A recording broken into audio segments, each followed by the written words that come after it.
Hey everyone, it's Amy McDonald here. Welcome to the Abundant Yoga Teacher Weekly Call, the podcast that happens pretty much every week. It won't be happening while I'm on retreat in Thailand, bums, but good things are going to be coming nonetheless.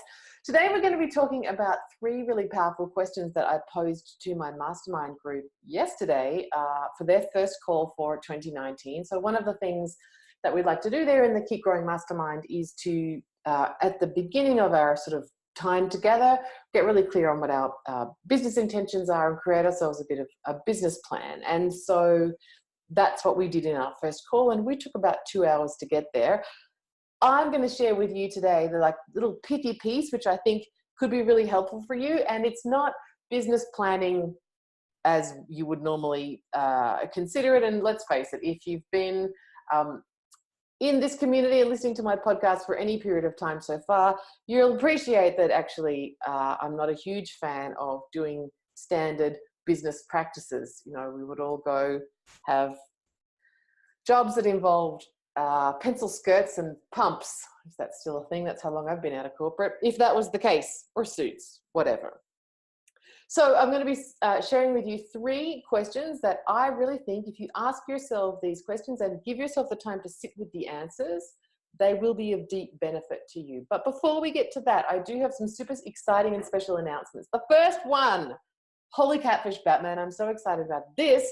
So you may know that my signature program is called Growing Your Yoga Business. It's a 6-month business training program. And before you go like, actually, it's awesome because it's all about yoga teachers. It's made by me, a yoga teacher who doesn't really like death by PowerPoint and sticky note decision making and all of that stuff, having done that for some time in a previous life. It's a combination of nuts and bolts. Do this, build that, charge this. You know, here's your terms and conditions. All of those good things. And also the mindset pieces, thinking about things differently, considering how you're in service when you're being a yoga business owner, looking at money, and if you still have any grunties about being spiritual and being prosperous. Lots of mindset, lots of nuts and bolts, beautifully spread over a 6-month period, and access to a seriously cool group of other yoga teachers. There is a list right there on my office wall that has all of the names of all of the very cool people who have already signed up.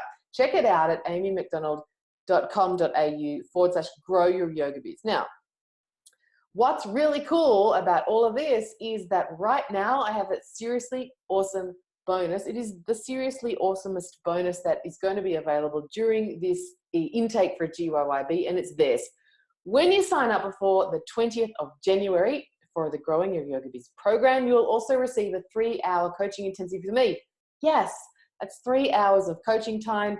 If you wanted to buy it, it'd cost you $1,000, but you get it for free as a bonus when you sign up for GYYB before the 20th of January. So head over to the sales page. Gave you the wrong. amymcdonald.com.au/growing your yoga biz. Very cool program. I love it. Go look at the page and you'll see that, you know, there's truckloads of other people who have done it. They love it too. So back to the topic at hand. What are the Maha questions that I think are going to be really useful for you in your business this year? You know, I'm kind of a little bit conflicted about new year, new you versus new year, same awesome you. You know, do we all get a little bit too caught up and preoccupied with making radical changes at this time of year, and are we setting ourselves up for success or failure? I'm not sure. Weigh in, folks, if you're here with me live, what you think about this. But what I know from me personally is that in fact the beginning of a new year does spark something in me, and I am looking to do things differently, and I do measure my life, I guess, calendar year to calendar year to a degree, like I do also, I guess, with my birthday-ish. And so for me personally, it does make a useful marker to have that point of reflection. Also, I think in Australia, you know, and coming from corporate where the place that I used to work locked everybody out between Boxing Day and the 2nd of January, between Christmas Eve and the 2nd of January, like you weren't allowed to work. I'm sort of accustomed to having this little bit of time in between, which I've been talking about on the podcast, is like the kumbhaka, right? Like the pause, the breath retention between the inhalation and the exhalation of the previous and the coming year. So I do think that there is benefit in taking pause and reflecting where we're at. Now, whether that happens to be at the beginning or the end of a calendar year for you or some other time, who cares? You know, maybe Diwali is your time. Maybe your birthday is your time. Maybe there's some other milestone that makes sense for you. Maybe you're a every 3 months person. But definitely I do believe that there is benefit in stopping and taking some yoga business svadhyaya, self-reflection, introspection, looking at how things are going and deciding if things need changing or not. And so that is there. Essentially, that's the premise for the 3 questions that I'm going to share with you today. Greg says, the guys aren't so territorial about mats, but they tend to set up as far away from me as possible. Oh, I know that one, Greg. Right? Yeah, I've got like the bad boys in my class. They're like always in the back row. Fellas, come on down. Yeah, I totally know what you mean. I wonder, what do you think? Maybe you think it's the ladies that are a bit more, get off my space. I don't know. An interesting phenomenon. Maybe someone must have done some kind of spoof YouTube video on it. I would like to know more. Like, tag me on something on social media if you know, if someone's done a good gag reel about mat territories. Okay, so again, coming back to this idea of whether it's the start of the year or not for you, and I wouldn't be prescriptive about that. You know yourself and how you work better. For me, the start of the year is a good time. Taking time for business svadhyaya, I think, is really, really powerful. You know, there's a reason that svadhyaya is a part of our practice, whether you're a Raja Yoga 8-limb sort of situation or not, if you're tantrika like me, whatever, there is benefit in business self-reflection. So let's just all agree that you can listen to this podcast and do these questions at the time that feels right to you. For me, it's now.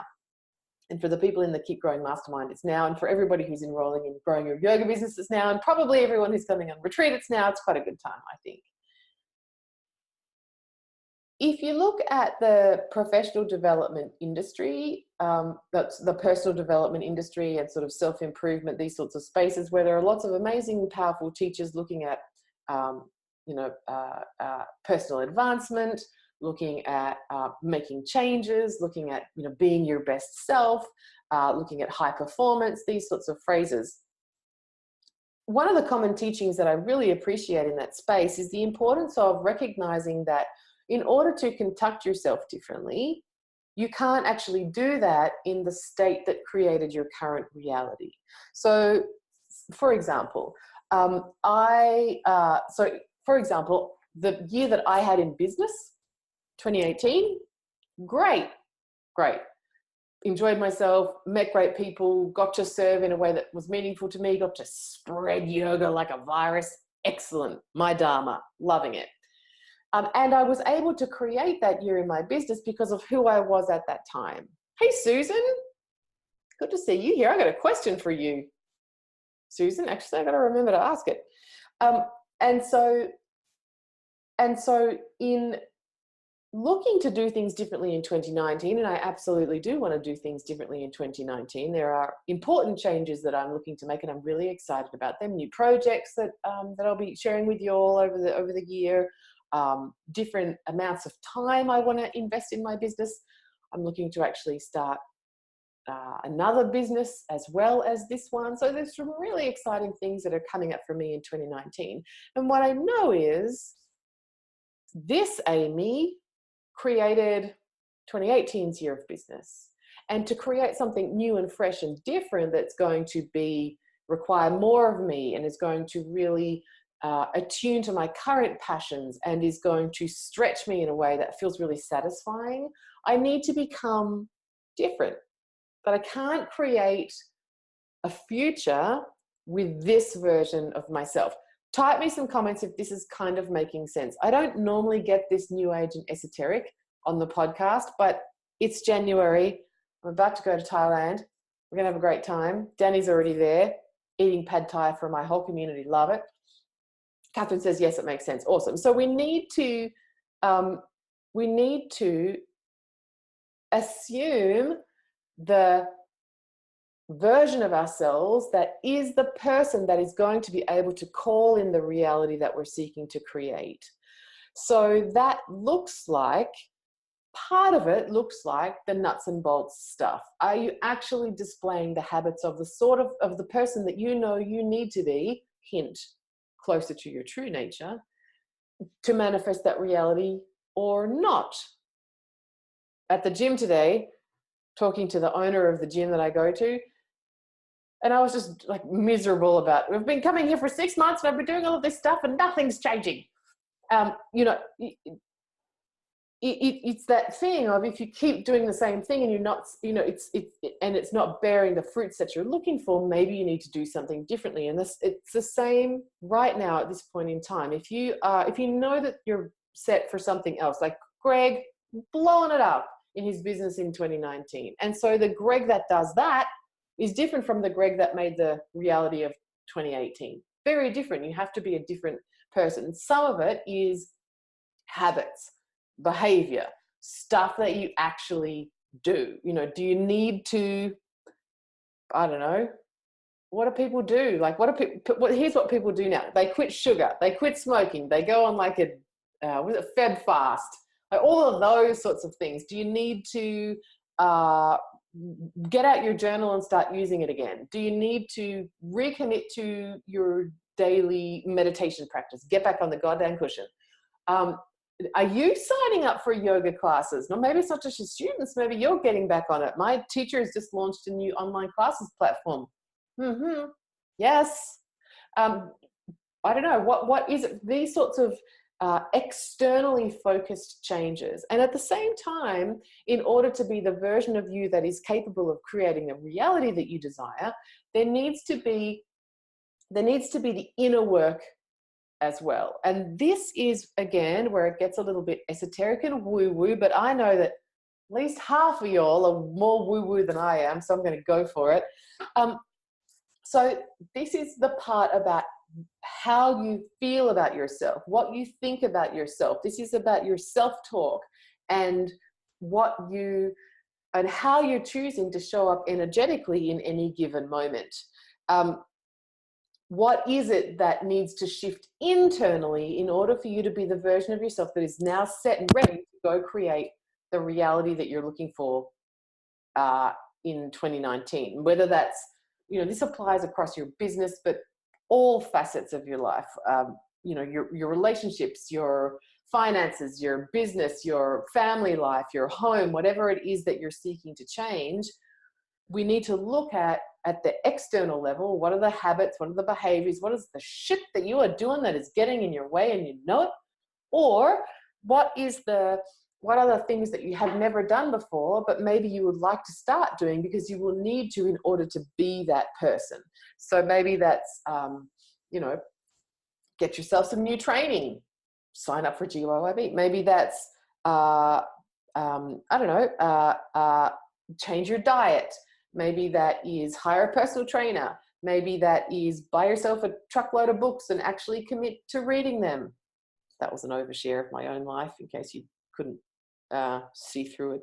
But, you know, there's that external stuff and then there's the internal stuff as well. How do you need to think differently about yourself? And this is so, we were talking about this with the women in the Keep Growing Mastermind on yesterday, about how the inner work can actually sort of bleed through the surface, how you can start to actually identify it. And the most obvious way is in the language that you choose to talk about yourself. So before we even get into the questions, and I will get there, I promise, I really, really lovingly invite all of you. Hello, everyone on Apple Podcasts. I lovingly invite all of you to become more mindful at this time about how you are talking about yourself, because that is an immediate demonstration of what's going on the inside. What's your mindset? What do you believe about yourself? What's actually going on? Here we go, folks. It's the podcast. It's coming. Here's my dating analogy for this week. So I'm dating this guy who's got the self-talk of like Amy circa 2002, aka terrible. And now every time he does it, I just send him like the facepalm emoji. I don't want to change this guy, but facepalm, I mean, seriously? So maybe you need to start facepalming yourself. Don't do it to your friends. It'll just piss them off. You know, Robert Townsend Stevens teaches very well on this. It's not your job to change anybody, but start to notice your self-talk. If you are saying things like, oh, I don't really know how to do Facebook ads, or I spent a bunch of money on getting postcards printed in the past and I didn't do anything, or my Wednesdays have always been a bit slow and I'm just going to be okay with that this year, or I'd like to do a retreat, but I don't have enough people in my community, so I'm not going to bother. Or I'd really love to do GYYB, but it feels a bit expensive for me. All of that sort of stuff. Maybe it's even how it shows up on the mat. You know, maybe if you've taken yourself out of the game with a certain type of asana, maybe 2019 is going to be the year that you crush it with arm balances. But if you're like, you know what, I'm always frightened of falling on my face in Bakasana. So I like to sit that one out. I do that one supine. You know, self-talk is so, so, so important. So start to become more mindful of that, because it's like the canary in the cage, maybe, about what you actually believe about yourself. And if you believe that maybe you can't fill up your classes, maybe you are shit at Facebook ads, maybe your postcards just all got thrown in the bin by everybody who got one. Maybe if you believe that, I don't know, what did that woman say to me once? You're always going to suffocate on your breasts in shoulder stands. Thank you for pointing that out. Whatever it is, if you are saying that stuff, then you believe it about yourself. And if you believe it about yourself right now, how the heck are you going to get to that 2019 that you are so excited about calling in and making a reality? And to ground truth this, let's remember one thing, that you having a wildly abundant, prosperous, successful, radically fulfilling business is in deep service to the people who come to your classes. Obviously, because of the benefits of yoga. None of us here need convincing that yoga equals awesome. But also because in being someone's yoga teacher, if you want it or not, when you choose to be someone's yoga teacher, you are actually creating a power differential whereby they see you as an authority. Now, if it's anything like my classes, it's like half a centimeter step onto that platform. But still, there is a differential there. And so people still will be looking to you as some kind of leader in their lives. So if you are healthy, if you are well, if you are positive when you engage with people, if you talk about yourself with healthy self-esteem and with a possibility mindset, you're modeling that behavior for people who are looking up to you. One of the things we were talking about in the Keep Growing Mastermind, and one of the things that one of my mentors has been talking about in 2019 is, in 2019, what do you want to be an example of? This is a really powerful question for us. Like, we're not all just sitting in a cubicle, I don't know, like punching data into a computer. Danda pranam to everybody who has that job. I would suck at it.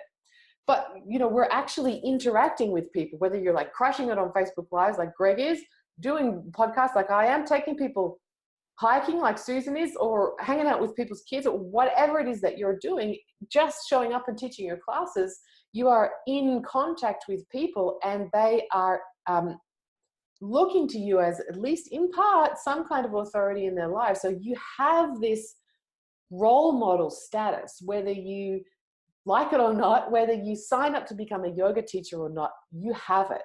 And I think that is an incredible blessing. Aren't we fortunate to have that sort of responsibility?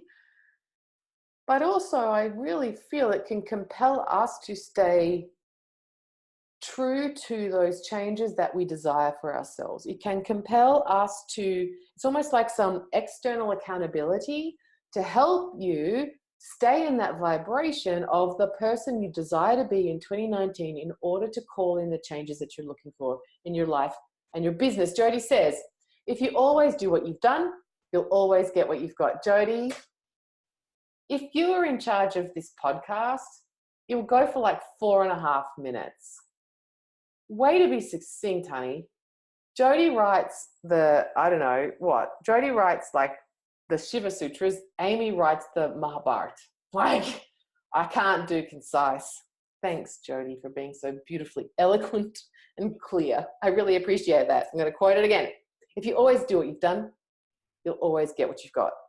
Right? Thanks, Jodie. Like, amazing. Slice right through the gi. Love it. So Jodie's point, which is much clearer than mine, we do what we did and we got 2018.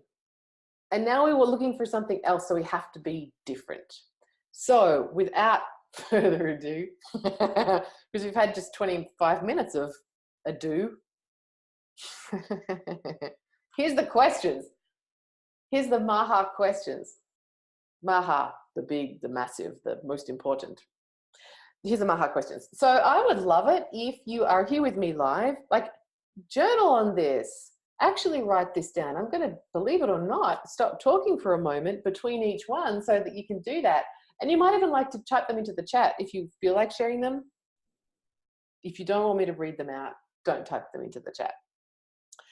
All right, so here we go. These are all inner working questions.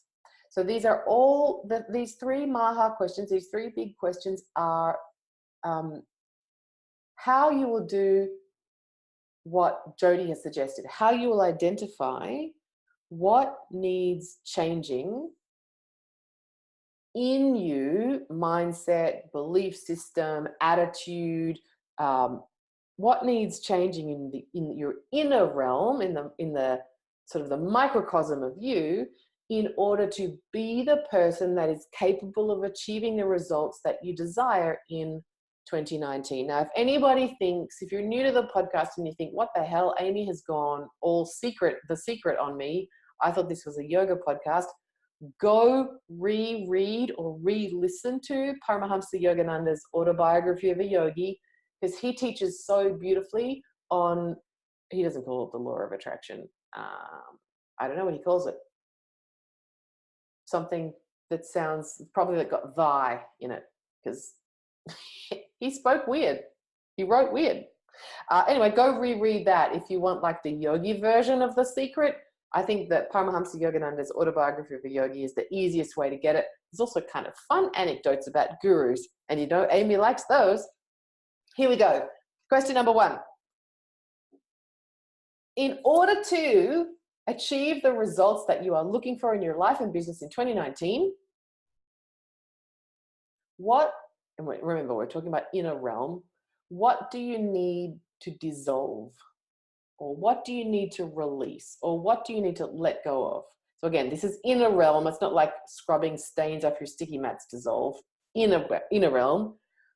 What do you need to dissolve? And I've chosen the word dissolve on purpose because being a coach, being trained in the coaching industry, I believe one of the greatest boons of coaching is that you get to decide in an instant to be different. So we don't need to make this harder than it already is. We can just choose that I'm no longer going to believe this particular thing. I'm no longer going to believe that I'm not able to do Facebook ads. I'm no longer going to believe that I don't know how to write the about page on my website. I'm no longer going to believe that I'm the sort of person that's never going to be any good at arm balances or whatever it is for you. You get to just dissolve it without any big fuss or like drama and years of therapy. You can just choose differently. So I've chosen the word dissolve intentionally because I want whatever it is that you know you need to let go of in 2019, I want you to let yourself let it be easy. I think for yogis, sometimes we can think like Tapasya, you know, the first ever yogis out there in the forest, you know, the first pose, the yoga pose that was ever invented was called the bat. Did you know this? Did you know this? This is like nerd alert. Carlos Pomeda taught me this. The first yoga asana, Carlos says, that was ever invented was called the bat. You want to know what the bat was? Hanging upside down in a tree for like as much of your life as you could without stopping. As a way to show that you are overcoming, you know, this meat suit. Can you believe it? Imagine if you talk, okay, everyone, today we're doing the first pose ever of yoga. Let's head outside, find yourself a tree, hang upside down. Imagine the public liability insurance for that shit, people. It doesn't have to be hard, is my point. You can choose to let go of something just like you can take Shavasana. It gets to be easy. So question number 1, type away if you want to share, is what do you need to dissolve? Belief, conditioning, thought process. What is it in you that needs dissolving?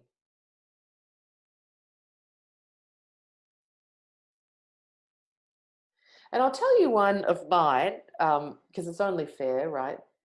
One of mine that, man, this is just going against my own teaching because this one has not been easy to dissolve.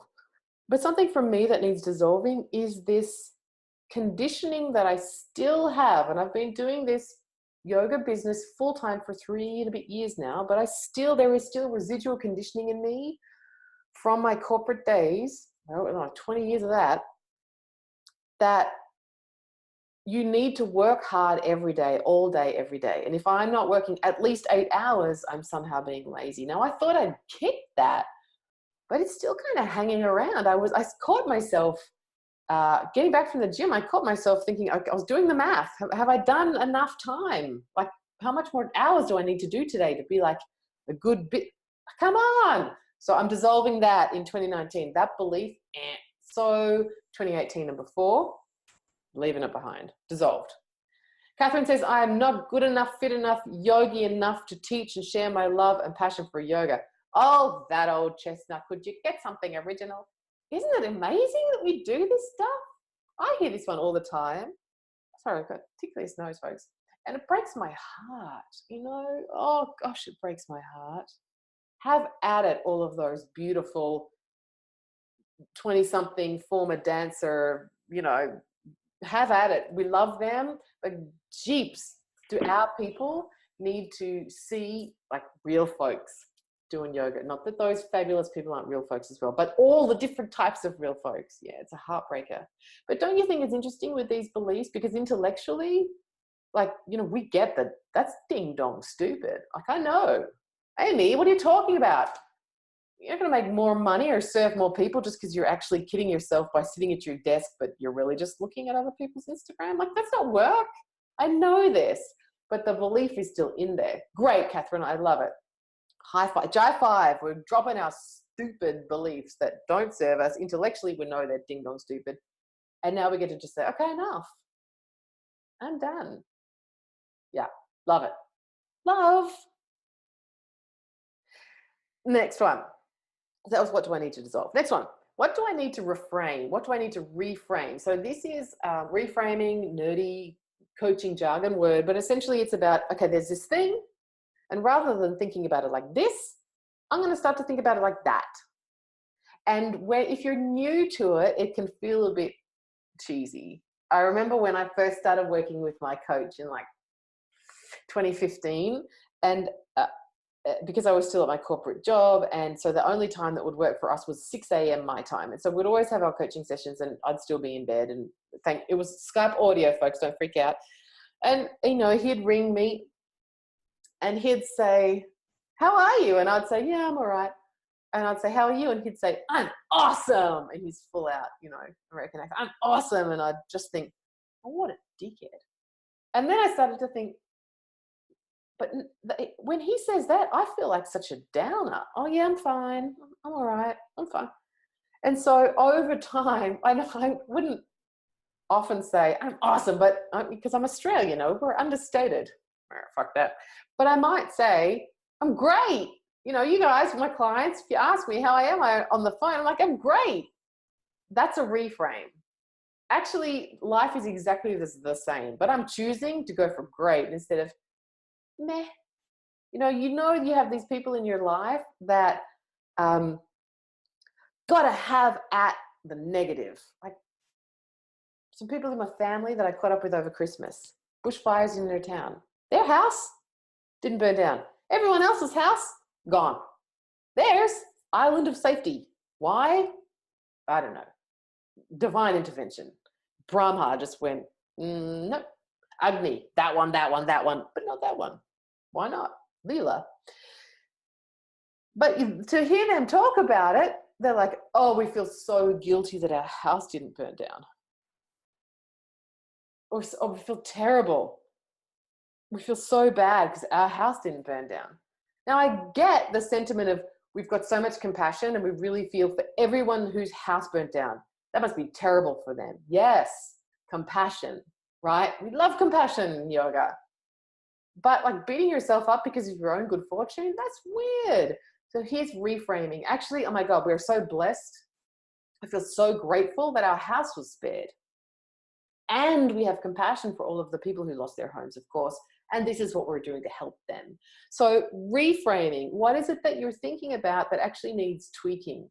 Are you actually, this is one that comes up commonly, you know, is there a thought pattern that's saying, I don't think I'm going to be able to fill up that yin class? And does that thought pattern need to be quickly reframed into the right people are coming to my yin class and they're still registering? Like, what needs reframing? Do you have some adversity that you've put into a negative light?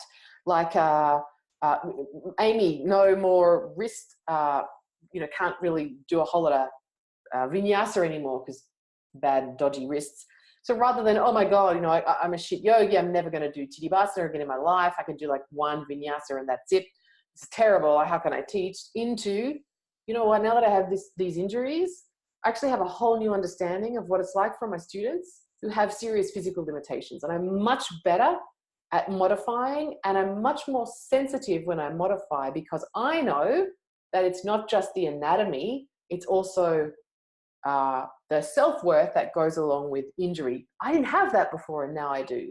So folks, I want to hear if you want to share, if you're on here live, for you to be the new you. And I'm not talking about like, I'm going to drop 20 kilos, I'm going to divorce my man, no, I'm talking about for you to actually consider yourself ready. Question number 2 for an amazing 2019, question number 2 is, what needs reframing? What thoughts, what patterns, what self-belief, what belief about other people, what do you need to reconsider and change how you think about it in order for you to get the results that you're looking for? If you want to share. I'm going to take a quick sip of fizzy water.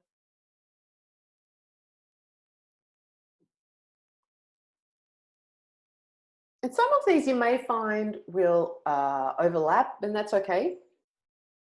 I guess for me, I'm more interested in offering these to everybody as journaling opportunities, or just as thought starters, rather than some kind of particularly linear process. If you're more of a linear person and you're getting frustrated because I'm making you a 3D model, things are interconnected, I apologize. Use them as they are useful to you. All right, so mindset shift number 3, or Maha question number 3 for you, for just a crushing it year in business, is, what do you need to adopt, or what do you need to start doing, believing, thinking, feeling? What's new for you?